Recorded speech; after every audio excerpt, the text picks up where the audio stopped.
Hi guys, this is the ASMR Nerd, and today we are doing part 3 of our soft-spoken look at this Skyrim art book. In the previous 2 parts, we took a look at some of the places and the landscapes and the creatures. And in today's video, I think we'll be looking at the races of Skyrim and Tamriel, and probably some other things like items and weapons and armor, if I had to guess.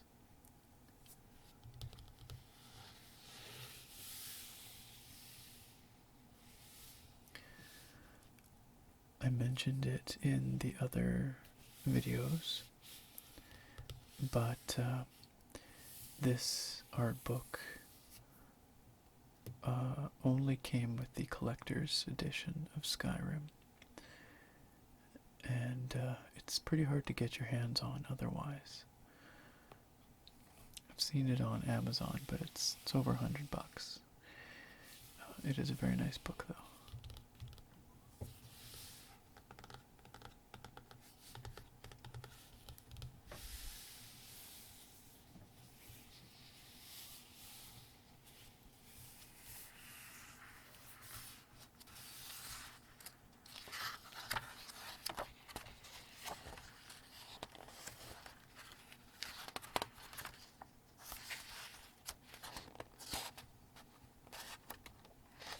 There's table of contents.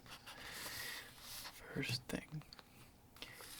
So, that's right, we did world, statues, creatures, which actually took up more than half of the book. There's a lot of that. And today we'll start with the races. Looks like there's clothing, armor, weapons, items, effects, key art, which I would assume is associated with like main story points and things. So I guess there might be spoilers. You've been warned. I mean, really, that applies to all of these videos, but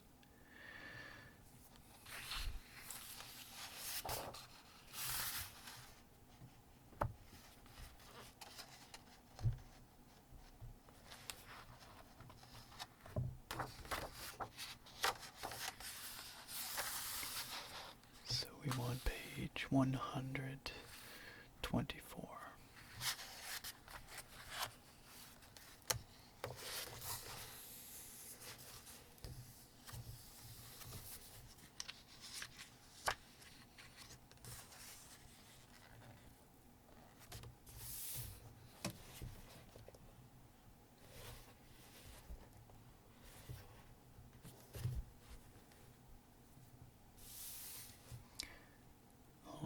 Alright, there we are.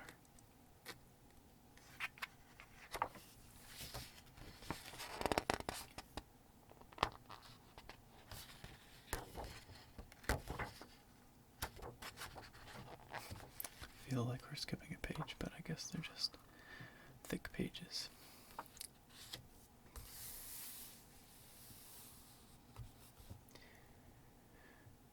So on the left here, we have Argonians. It reads, we wanted to push the bestial aspect of the Argonians further with this game than we had in previous games. We concentrated on adding more reptilian features that broke up the silhouette. These include heavy brow ridges, a spiked jaw, and several horn and feather variations. I'd say they were successful at that. I think the Argonians looked a lot better in Skyrim than they did in Oblivion. We have Bretons here. Bretons are the average human race. They have more rounded and softer features compared to the other human races. Dark Elves. The Dark Elves are the most rugged of the elven races. Their faces are more pitted and cracked, and they have sharper features. That makes sense because they come from a province that's a lot of the time being pounded by volcanic activity. And High Elves.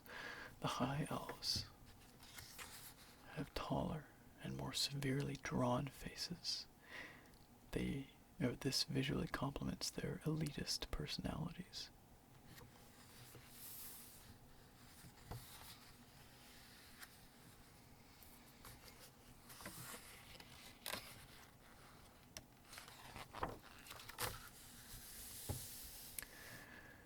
The Imperial race is based off of classical features. They generally have strong facial structures and darker skin and hair tones.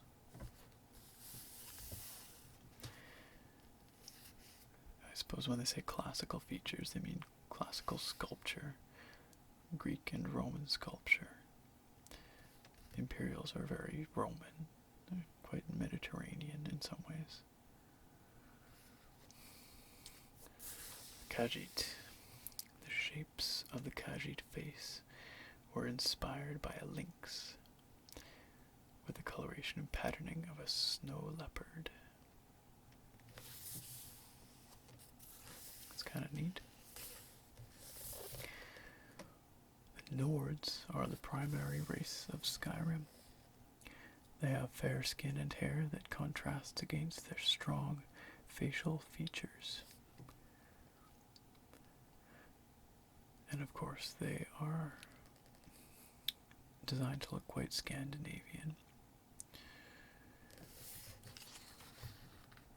Orcs.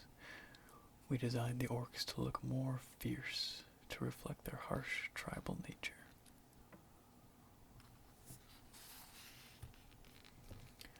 And again, I'd say they succeeded at that. All of the characters in Skyrim really look better than their Oblivion counterparts. Redguard. When we designed the Redguards, we based them off of Moorish culture. This gave us a unique combination of looks that could fit many characters.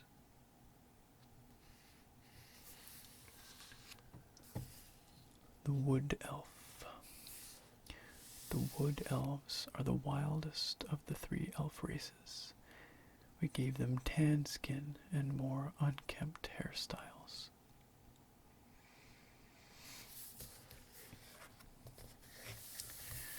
As a new feature to the Elder Scrolls, you can now choose your build.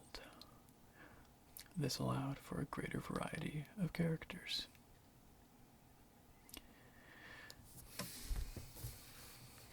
From skinny all the way to burly.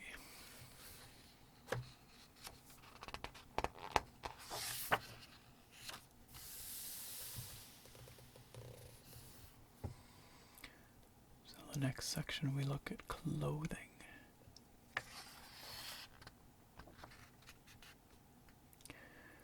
We start off with the mage's clothing. The mages needed a bit of a different treatment than previous incarnations. This was done by giving them unique and somewhat stylish cuts to their tunics and robes. Asymmetry and the number 3 played heavily into the design, hence all of the offset triangular shapes. It's never something I thought much about or particularly noticed, but that's interesting.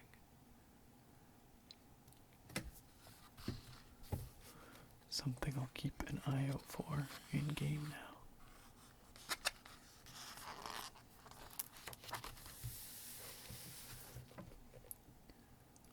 All kinds of sketches, Mage's Guild, robes, Sijic order clothes, nocturnal.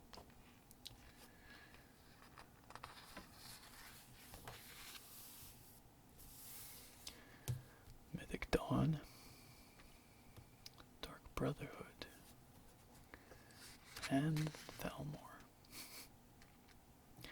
As much as I dislike the Thalmor, they do have some very cool robes.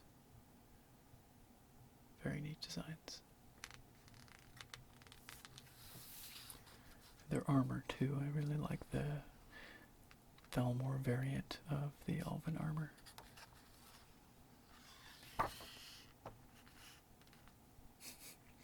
Some barmaid clothing. Why not? Very low cut. Farmer clothing.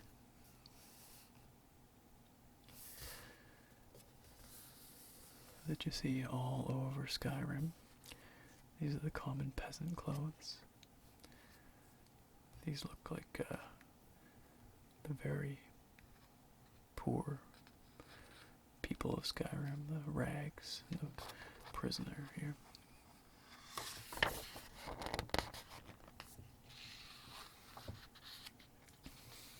Jarl's clothing. The leaders of the communities are the Jarls. I mean, you probably know that if you've played the game, but they're the rulers of their holds. And so they get some fancier duds.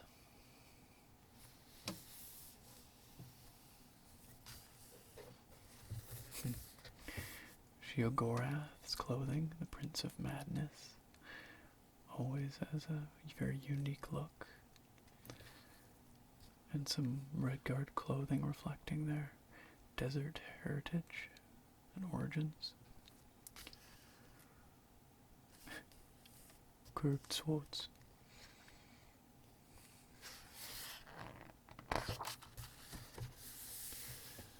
Some more barkeep clothing. And miner's clothes. Another barkeep here, male barkeep. And here we have all the amulet designs, which I've always really liked.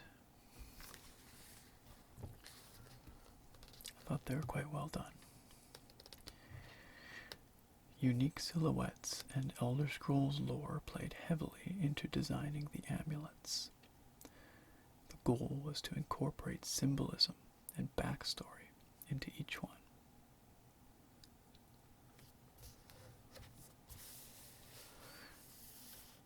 They have one for each of the 9 divines.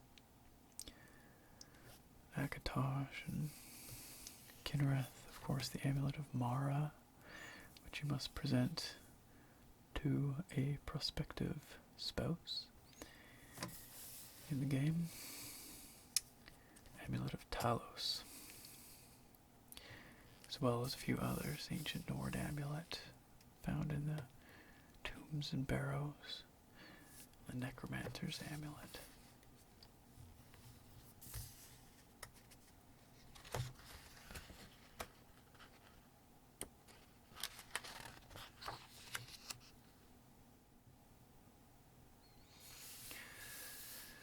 So it's a fairly natural transition from there into armor.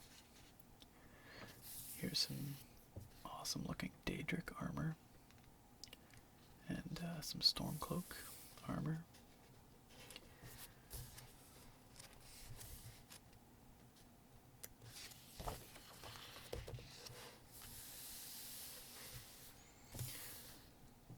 First page here has bandit clothing. and armor.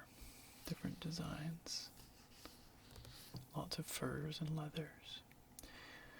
We wanted to establish the bandits as somewhat nomadic and rugged. By clothing them in wolf pelts and leather, we provided them with light armor and plenty of warmth for the cold Nordic nights. That would be an important practical consideration for a bandit in Skyrim.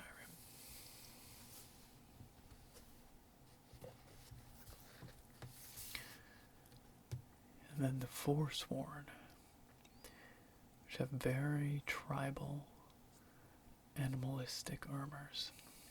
It says here, Forsworn development began early on, almost by accident, with this initial sketch done on the cover of one of Ray's sketchbooks, just for fun. I assume they're talking about this one here. Matt Carofano walked by and said, "Dude, those are the Forsworn." Okay. Unless maybe they mean this one. I'm assuming this one, though. That's kind of cool.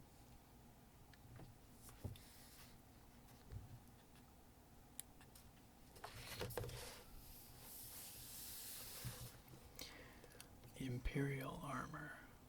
Very Roman, very legionary. The color red was reserved for the Imperials, so players could clearly see the presence of the Empire in Skyrim. To convey a more civilized contrast to the more rustic stormcloaks, leather and steel took the place of fur and more roughly hewn metal plating.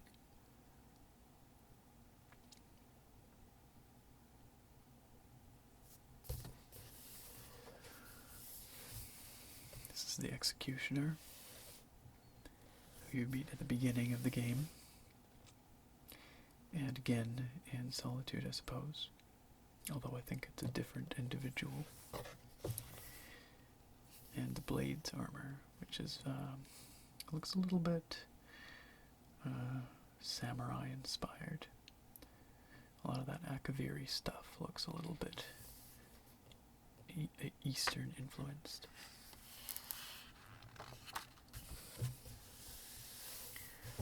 The Dwarven armor, very thick, made of Dwemer ingots, bronze, and almost robotic.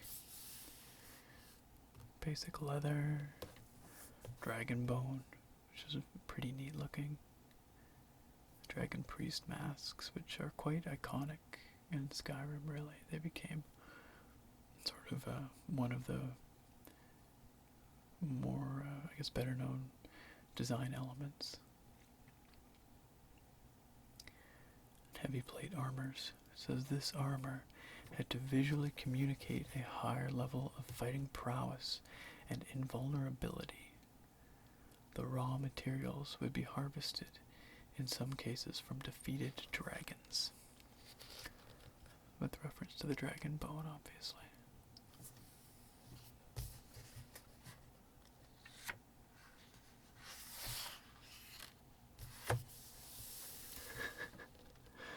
Look at this.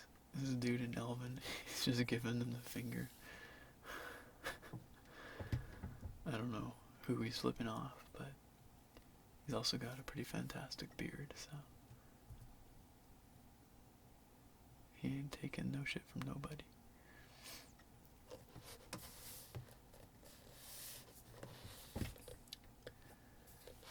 Glass and elven armors.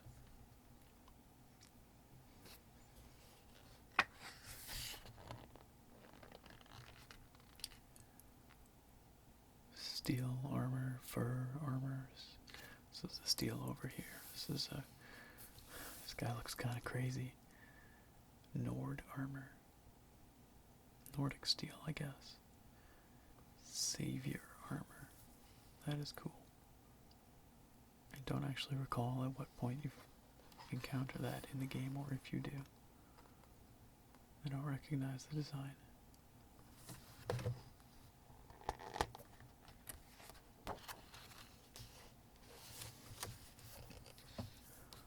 The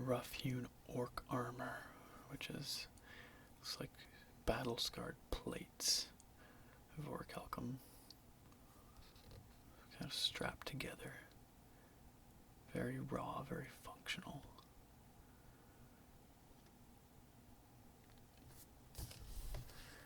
And then we have the Dark Brotherhood, Thieves Guild armors, the Nightingale armor, which is another very iconic look from Skyrim. You often see it cosplayed.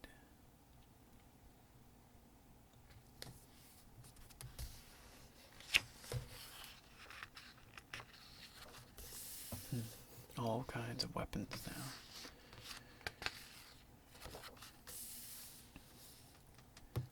The Rueful Axe, which I think is Ysgramor's axe. I could be wrong. Actually, maybe his looks different. I don't remember. The Blade of Woe, Staff of Magnus, Eye of Magnus, all these ancient and powerful artifacts from Skyrim. Unique weapons. Oh, it says right here, artifacts.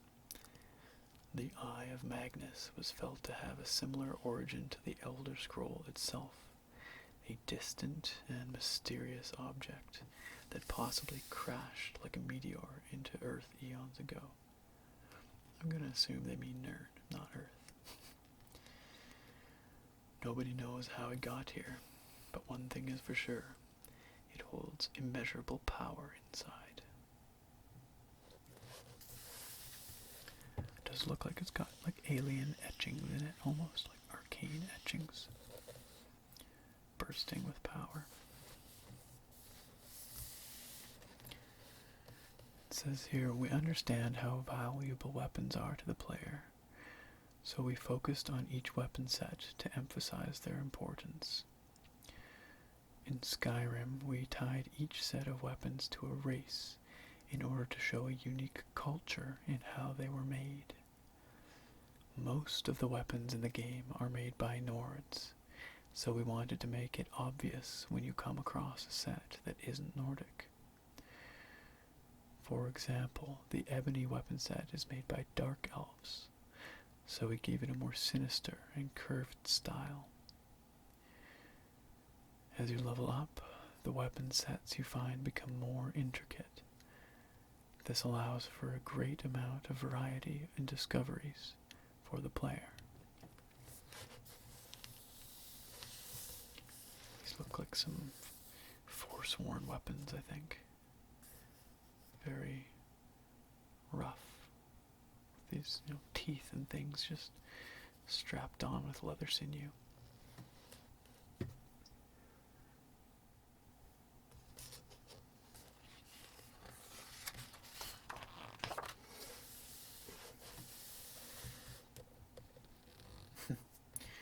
The Wabbajack.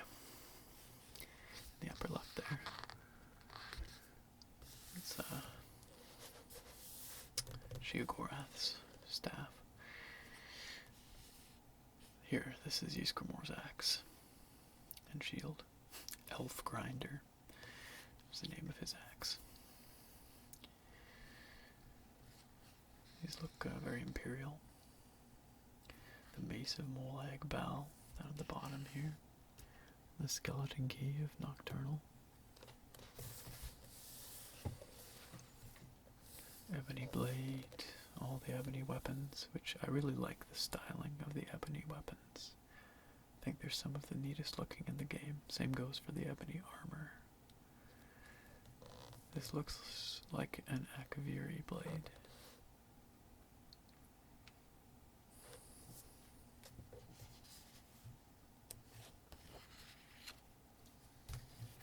The Daedric weapons.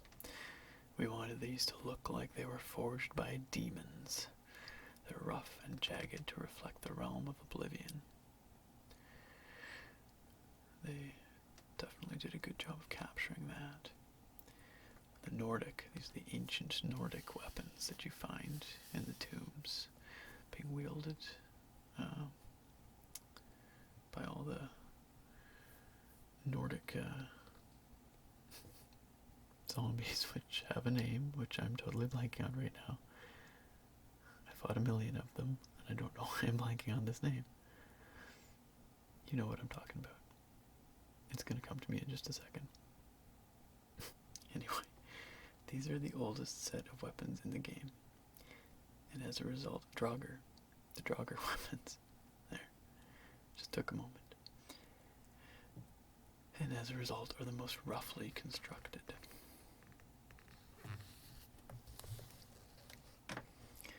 And the Dwemer weapons are more angular and structured forms that reflect the more mechanical culture of the Dwemer.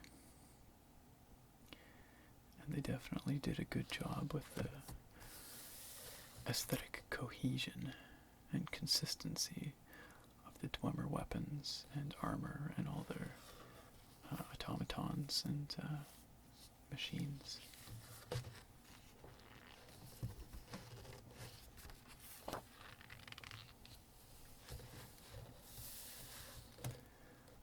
Elven weapons. Keeping the avian winged theme of Oblivion was important, so the idea of adding beaked and taloned flourishes came naturally to the design.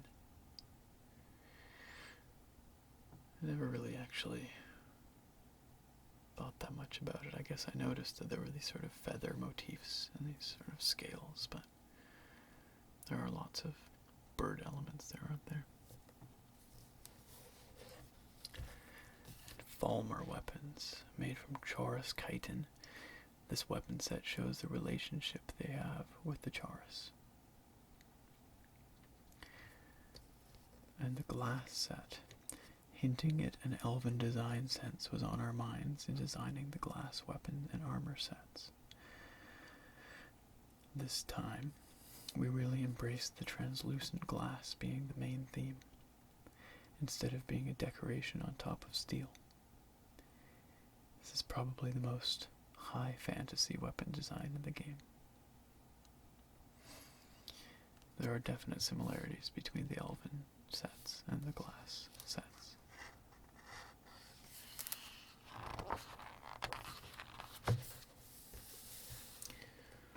Some good old-fashioned iron. The most basic weapon set in the game. It needed to reflect its common use and simple design. And the orcish weapons, much like their armor, very rough and functional. The goal with these concepts was to communicate a simplistic design while showing off the ability to craft a fearsome and highly effective weapon. Lots of arcs and curves to work around and pry open chinks in an opponent's armor are the main goals of these weapons. And steel. The first set of well-crafted weapons the player can find in the game. They have more polished surfaces and finer details than the iron, I would presume they mean.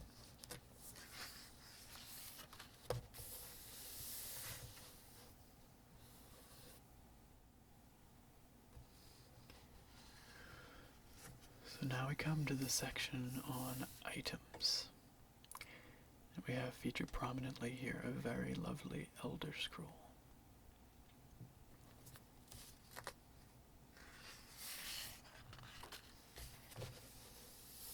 This is sort of a handful of miscellaneous items, as well as what appear to be some more story-oriented things. Items are in the game to help tell a visual story. These items range from the clutter we place in a house to the unique quest reward that is essential to the game. Often these items are used in abundance throughout the world, all of them telling a story with their placement.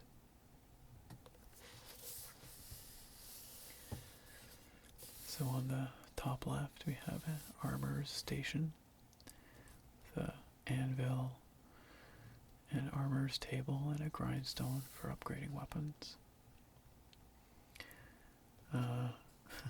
We have these stones of Berenzia. I'm not quite sure how to actually pronounce the name, but she's a famous queen in the lore of Skyrim, and one of the quests in the game, which you're probably familiar with, is to collect like 1,000,000 of these gems, which are scattered all over the country, many in hidden places, difficult to reach locations. And her crown.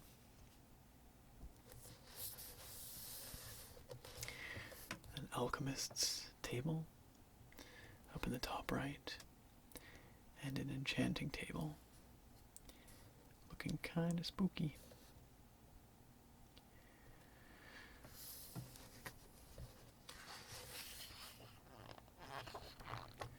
All kinds of pieces of furniture and meat on the table, instruments, look at that, lute, drum, pipe.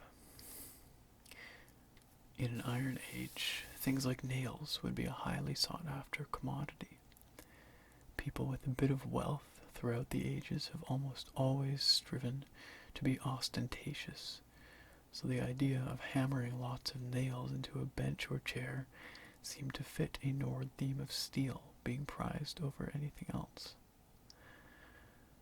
In a pinch, they could be removed and forged into a weapon as well. I never really thought about that, but yeah, it's definitely an increasing proportion of metal in the furniture of the wealthier inhabitants of Skyrim. Look at all these different cuts of meat. Looks like a piece of horker, maybe, and a piece of mammoth tusk.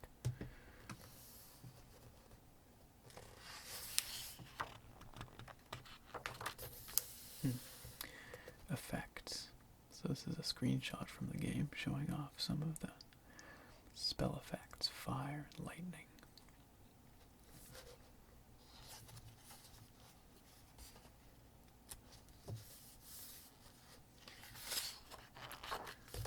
Okay, so this section is going to be all screenshots. I guess that makes sense, because they're showing off in-game effects.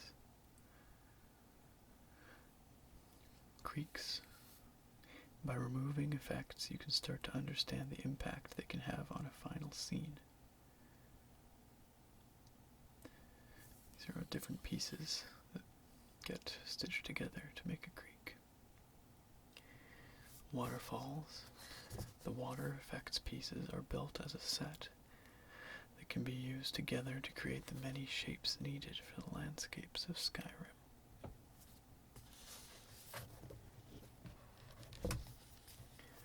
Goes for most of their, or all of their terrain and rooms. They're all just modular pieces that they sort of snap together like Legos.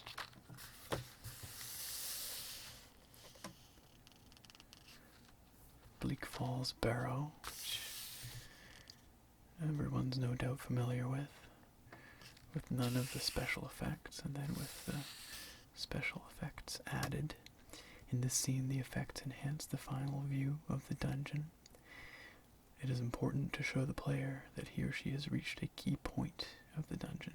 They tend to make them look more epic, grandiose, or intimidating.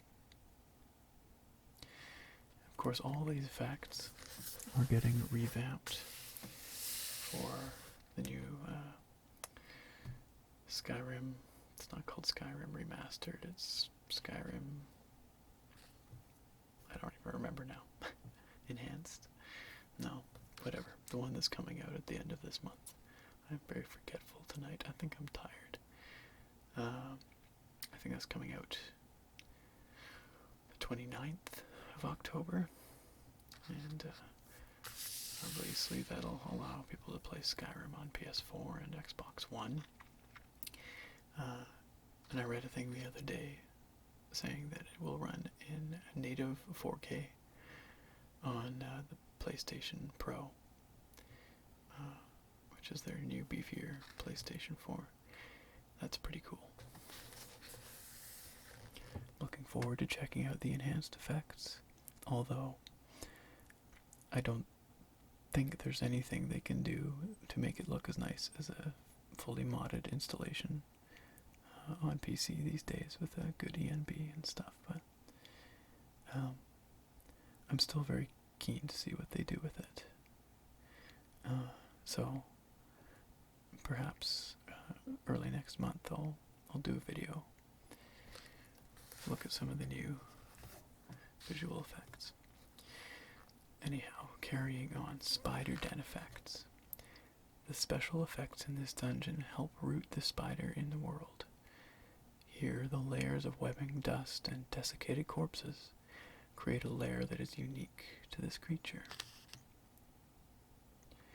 And the spider egg sacs everywhere.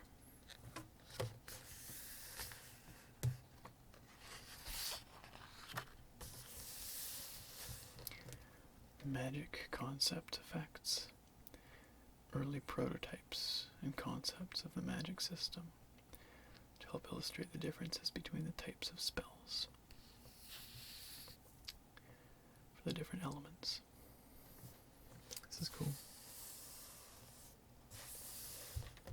This is from the Wolf Queen quest.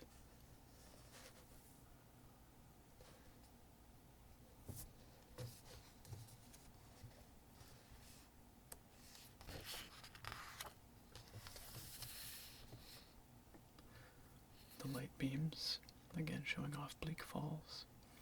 These images show the dramatic difference that adding effects can make to an environment. It's true. The flame pot effects. In these scenes, a trap is being triggered where an oil pot catches fire, explodes, and then slowly burns out.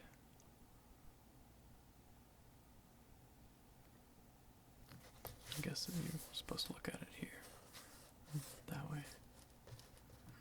Those are always fun to set off in dungeons.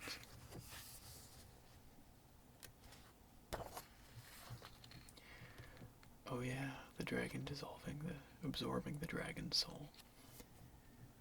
That's definitely one of the cooler effects in the game. Very well done. Feels very epic the first few times it happens. This is an example of one of the key effect sequences in the game.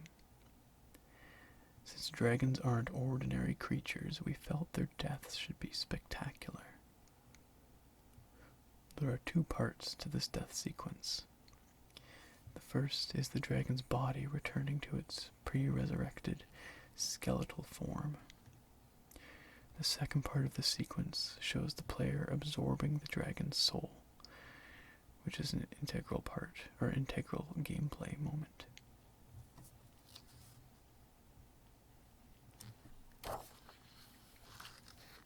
Some beautiful landscape shots. With an expansive world for player exploration, environmental scenery is not only a defining aspect of the graphics, but a character itself within the world of the Elder Scrolls. These conceptual screenshots, taken from our editor, bring together and solidify several key elements used to set the visuals for landscape in Skyrim. Epic mountains, ethereal clouds, and a moody, windswept tone.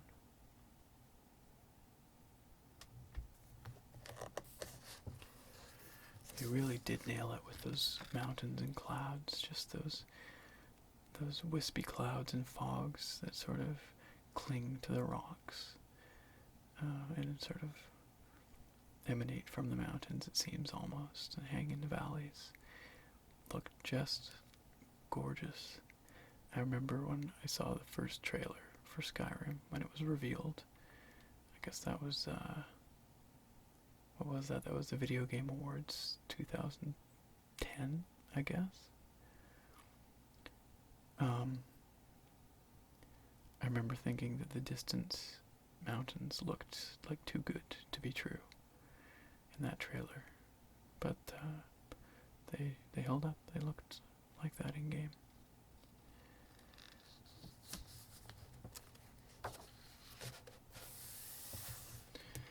Trees. Our entire tree pipeline was re-engineered for Skyrim, every component of tree foliage is now fully 3D, allowing triangle faces to cast and receive shadows. Texture maps used on branch and leaf surfaces are rendered from high-resolution geometry, comprised of individual artist-built leaves and stems, offering clean alpha maps and perfectly composed arrangements for use in-game. It's awfully technical, but I got some nice looking trees. I definitely appreciate the way all the trees are animated. They all move in the breeze. Honestly, when I play these days, I'm using Skyrim Flora Overhaul, which redoes every piece of vegetation in the game pretty much, so I don't really see any of the vanilla trees anymore. But the vanilla trees look pretty good too. Weather.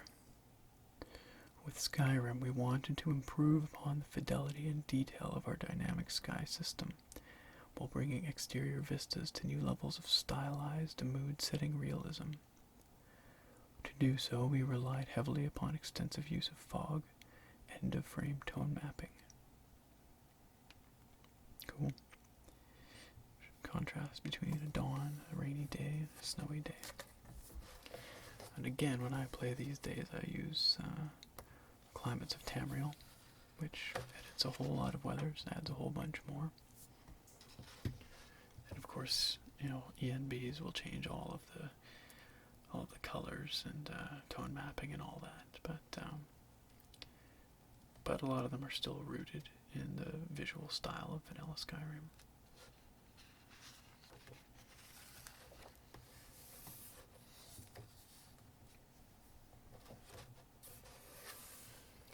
Clouds. Like I was saying, I thought they did a really good job with them. To shroud the mountain peaks and forested valleys with rolling banks of fog and weather, a new technique for rendering per pixel normal mapped cloud detail onto 2D surfaces was created. Various subtexture lighting components can then be baked out into a piecemeal cloud kit for world building. Other sky elements received pre-render work as well.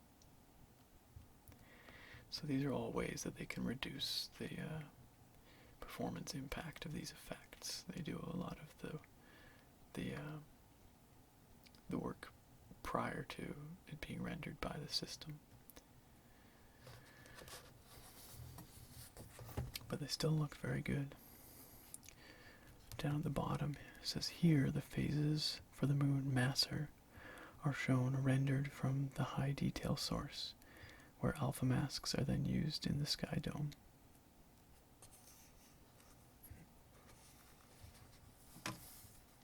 Showing some of the cloud lighting effects, per pixel cloud lighting on and off. It's very flat when it's off, but it gives it this beautiful sense of volume when turned on. Oops.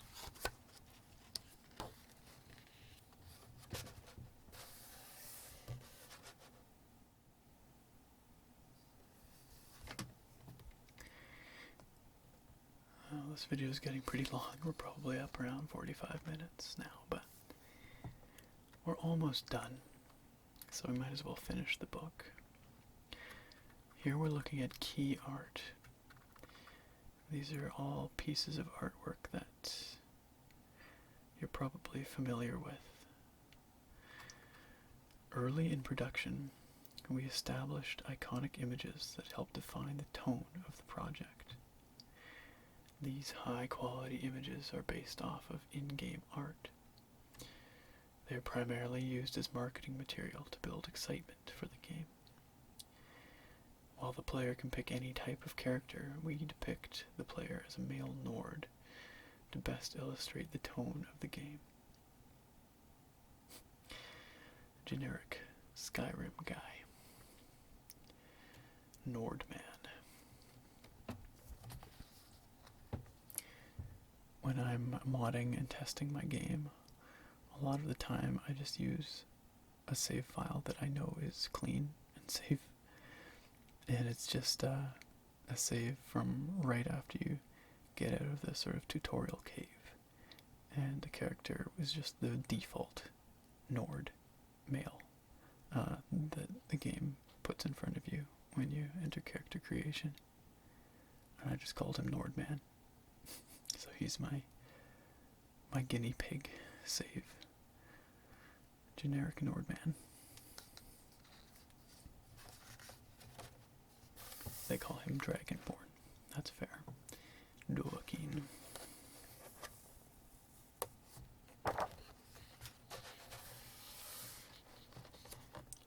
Aerial attack. For this scene, we wanted to capture the struggle of battling a dragon without showing the dragon itself. Interesting. The idea behind this painting is that the Dovahkiin is forming a shout as he draws his sword in a last attempt to defeat the dragon, who is hinted at only in shadow. You know, I never noticed that. I think that's probably because you often see it cropped like this. You often don't have all this background or surrounding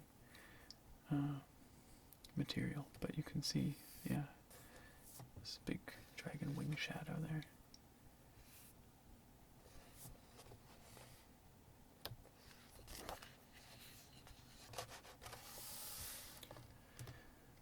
Another iconic image. This scene is from the perspective of a shout power flying up into the air over a defeated dragon.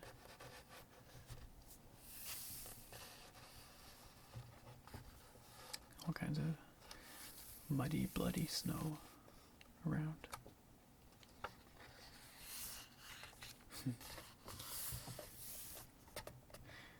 One of the images that really gets the heart-pounding thing, makes you think of the possibilities, the scope, scale of the world, and the natural beauty of Skyrim. Incidentally, also the image found on the exterior of the collector's edition box. Landscape. This painting was made to convey the epic scale of the world of Skyrim.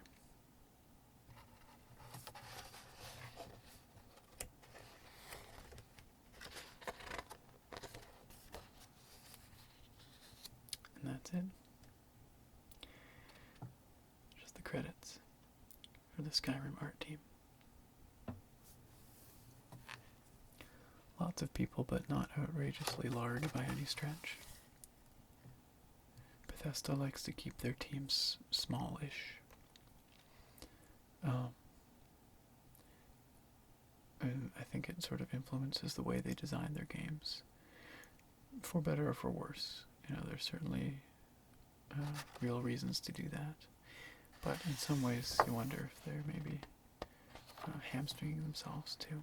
But I think the team that made Skyrim was around 100-ish, maybe slightly larger.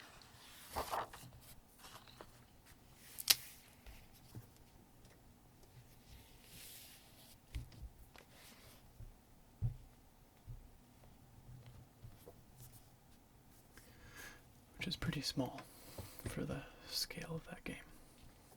I think The Witcher 3 was closer to 300.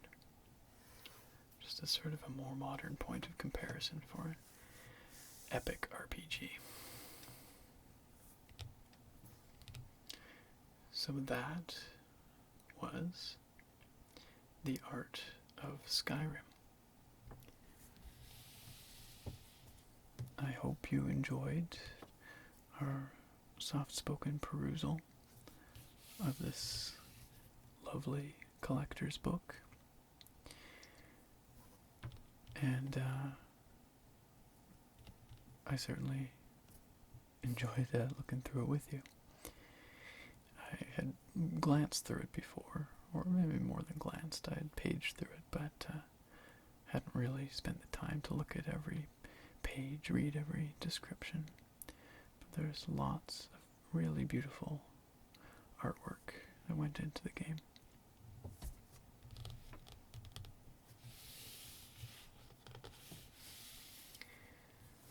So, thank you once again for watching this video today. And as I mentioned earlier, I will probably be doing some more Skyrim stuff towards the end of the month or the beginning of November when the Enhanced Edition comes out.